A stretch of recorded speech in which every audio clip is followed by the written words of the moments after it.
Donc, voici la deuxième vidéo de la série sur tableau et graphique, et cette fois-ci, on va s'intéresser à la partie graphique.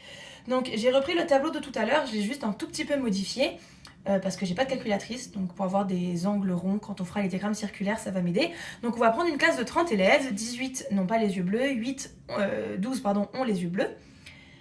Donc, une fois qu'on est là, le premier diagramme dont on va pouvoir se servir pour représenter ce tableau, ça va être le diagramme en bâton. Donc, un diagramme en bâton, c'est un diagramme avec des bâtons. Et pour ça, donc, en général, c'est mieux si vous êtes sur papier quadrillé. Moi, je vais faire ça comme ça, voilà. Et je me servirai de ma règle pour mesurer. Donc, il faut faire deux axes. Sur cet axe, vous allez mettre oui ou non, c'est-à-dire les yeux bleus ou pas les yeux bleus. Donc, moi, je vais reprendre ce qu'on avait fait dans la vidéo précédente. Et je vais mettre B et B bar. Ça va être plus simple pour moi. Donc, vous pouvez les espacer de la même façon. Vous pouvez faire ce que vous voulez. Donc là, je vais mettre B et là, je vais mettre B bar. Hop. Donc, A les yeux bleus, n'a pas les yeux bleus. Donc, sur l'axe des abscisses, vous mettrez toujours la première ligne. Et ensuite, sur l'axe des ordonnées, on va mettre la deuxième ligne. Donc, 12, 18, 30. Ce que je vais faire, c'est que je vais prendre une échelle. 1 cm, ça va être 10 pour moi. Voilà. Donc là, je vais aller de 10, 20, 30. Et je vais faire une petite... je vais faire un petit trait ici jusqu'à 12 et un petit trait ici jusqu'à 18 pour pouvoir me repérer pour la suite. Donc, ce trait-là, ça va être 10. Ce trait-là, ça va être 20. Ce trait-là, ça va être 30. Et donc... cet axe-là, je vais le descendre un peu. Cet axe-là, hop, ça va être l'axe des ordonnées et ça correspond à l'axe des effectifs. Vous devez toujours mettre les effectifs en ordonnée, même quand on fera la courbe représentative qui est un autre type de graphique. Donc, ceux qui ont les yeux bleus, ils sont 12. Donc vous partez de 12. Voilà, et en fait, vous allez vous placer sur B et faire un bâton qui monte jusqu'à 12. Ceux qui sont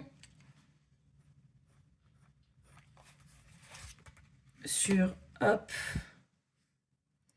voilà, vous prenez et vous montez jusqu'à 18. Vous faites un bâton jusqu'à 18.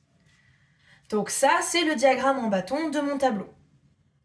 Maintenant, je vais faire un diagramme circulaire. Alors, c'est très rare que vous n'ayez que 2 colonnes pour un diagramme circulaire, mais c'est pas grave, le principe étant le même, c'est pas, ça reste pertinent. Voilà, sachez que vous aurez plus de calculs que moi à faire, mais c'est le même principe.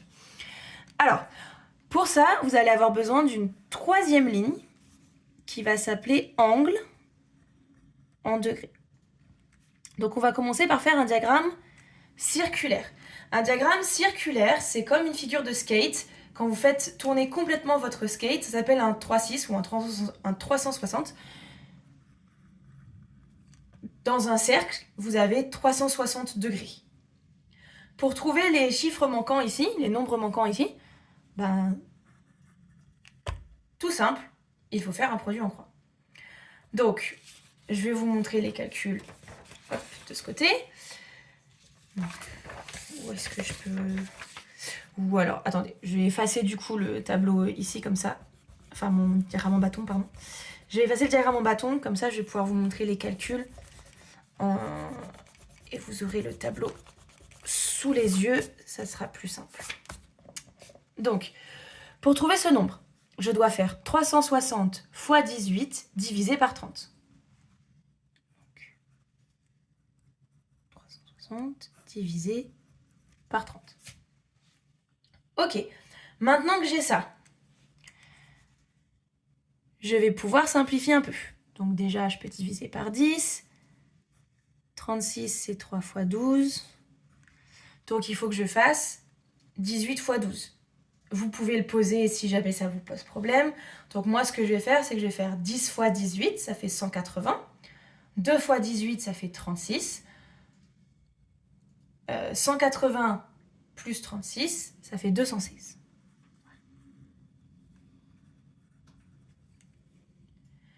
Pour trouver ce nombre, soit je refais un produit en croix, mais vous utilisez toujours cette colonne, la colonne du total.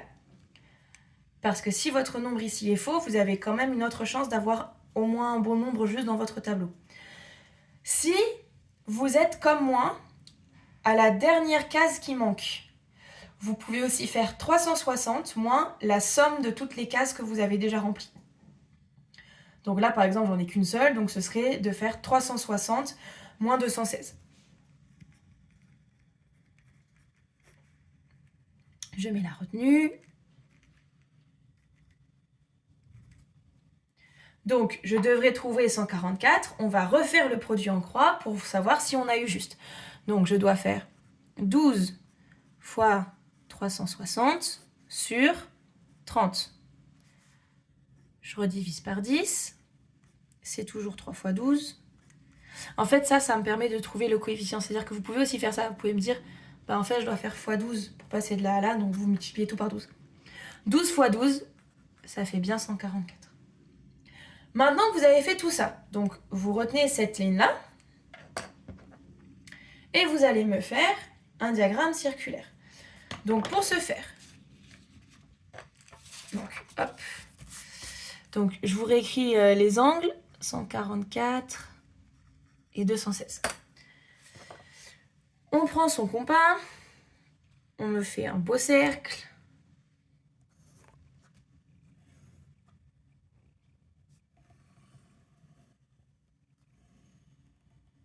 Voilà. Vous partez du centre de votre cercle et vous faites un trait absolument n'importe où. Ça n'a aucune importance.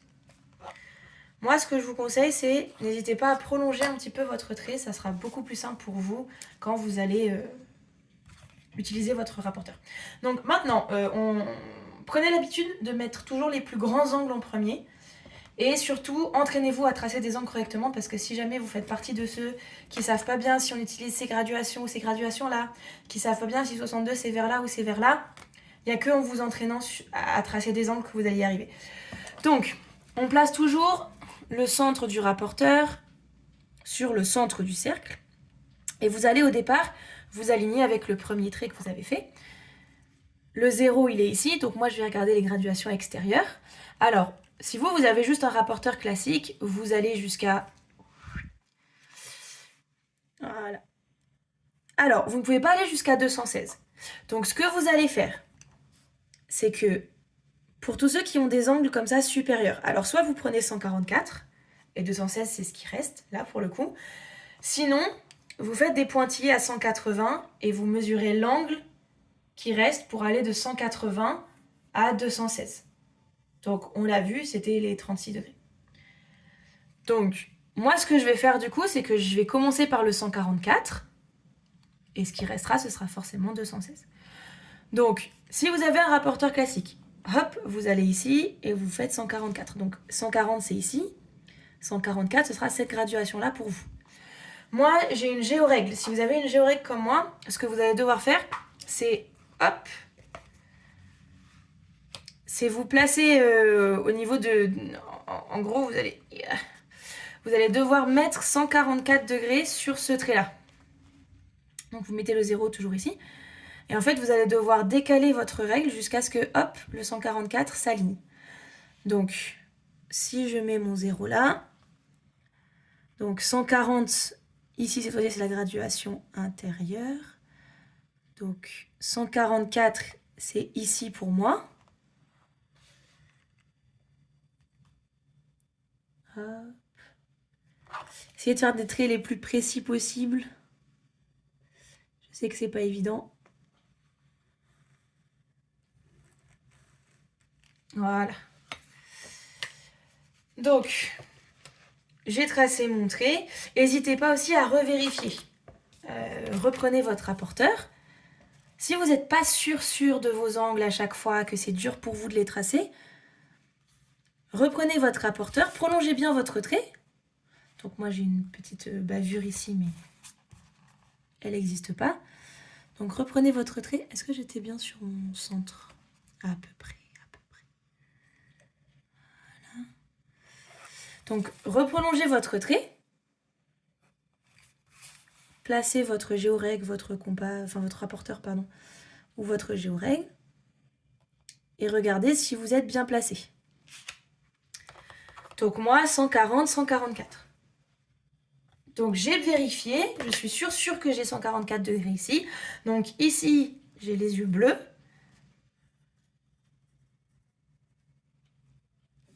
Et ici, j'ai ceux qui n'ont pas les yeux bleus. Donc ça, ce serait le diagramme circulaire du tableau précédent. Si jamais on vous demande de faire un diagramme semi-circulaire, sachez qu'il faut juste écrire 180 ici, puisque semi-circulaire, c'est pour demi-cercle.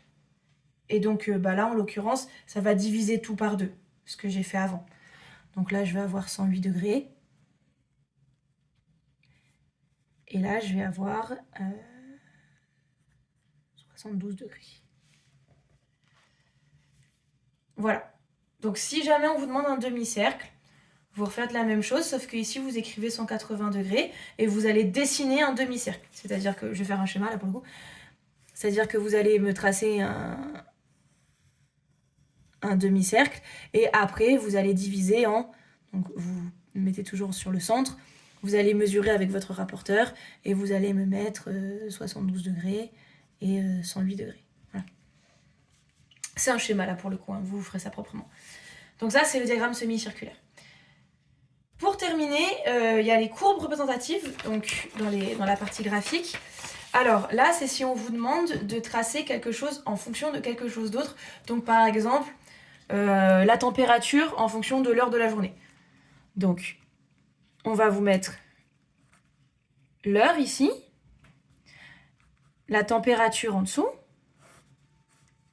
et on va vous dire à 8 heures, il faisait 2 degrés. Donc ça, c'est globalement ce qu'il a fait cette semaine. On est en fin mois avril. Du coup, je sais pas moi, à 9 heures, il faisait 3 degrés. À 10 heures, il faisait 5 degrés. À 11 heures, il faisait 8 degrés. À midi, il faisait 10 degrés. Donc, on va dire que ça, c'était une journée à peu près classique de la semaine d'avril qu'on vient d'avoir. C'est sur une matinée. On va faire ça sur une matinée. Donc, c'est les températures en fonction de l'heure de la matinée. Ce que vous allez devoir faire, pareil, vous aurez des carreaux. Ne vous inquiétez pas. Moi, je fais ça sans carreaux. Mais j'ai plus d'habitude. Hop. Voilà. Donc, vous avez toujours l'axe des ordonnées ici et l'axe des abscisses. L'abscisse, c'est toujours la première ligne du tableau. Donc ici, vous allez me mettre les heures et ici, la température. Et ça va se lire, c'est la courbe représentative de la température en fonction de l'heure. Mot important, en fonction de. La température en fonction de l'heure. Les ordonnées en fonction de l'abscisse. Donc pour les heures, on va commencer à 9 heures. Comme ça, au moins, il n'y a pas d'ambiguïté. Donc, je vais dire que ici, pour moi, là, ça va être 9 heures. Et ça va correspondre à 0 degré. Donc, je vais faire 10 heures, 11 heures... pardon, c'était 8 heures, ça commence à 8 heures. Excusez-moi. On va commencer à 8 heures. Oui. Donc ensuite, c'est 9 heures, 10 heures, 11 heures, midi. Voilà. C'est un exemple, hein. En général, vous allez continuer un peu plus loin là. Et donc, hop, comme je dois monter à 10, moi je vais monter à 5. Donc ce que je vais faire, c'est que chaque demi-centimètre, ça va être 1 degré. Donc 1 degré, 2 degrés, 3 degrés, 4 degrés, 5 degrés, 6 degrés, 7 degrés, 8 degrés, 9 degrés, 10 degrés. Et maintenant, vous allez me placer les points. Donc à 8 heures, il faisait 2 degrés. À 9 heures, il faisait 3 degrés. Donc on prend ici, hop, tac, tac, tac. Et donc vous, si vous avez les carreaux, vous n'avez pas besoin de faire ces pointillés-là. Moi, je l'ai fait parce que j'ai besoin de ça pour me repérer. Donc à 9 heures, il faisait 3 degrés. À 10h, il faisait 5 degrés. Hop.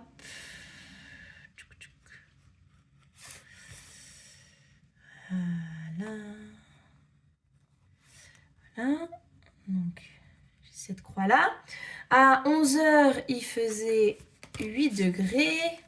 Donc, 5, 6, 7, 8.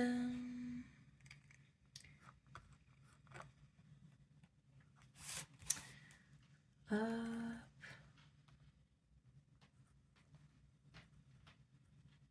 Voilà.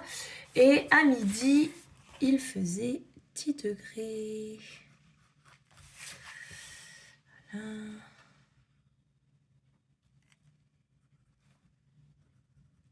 Voilà. Vous avez tous vos points.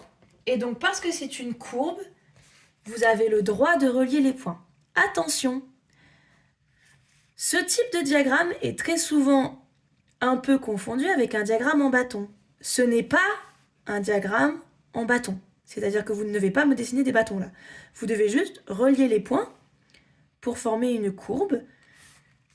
On dit que la température a augmenté entre 8h et midi. En général, l'après-midi, ça commence à redescendre, ça va augmenter jusqu'à 13-14 heures, et puis après, ça va commencer à redescendre, ou jusqu'à 15 heures, et après, ça commence à redescendre. Donc, imaginons que ça augmente encore jusqu'à 15 heures, jusqu'à 13 degrés, et qu'ensuite, ça redescende. On va dire, la température a augmenté entre 8 heures et 15 heures, avec un maximum de 13 degrés, puis a diminué entre 15 heures et, j'en sais rien, moins 23 heures. D'accord ?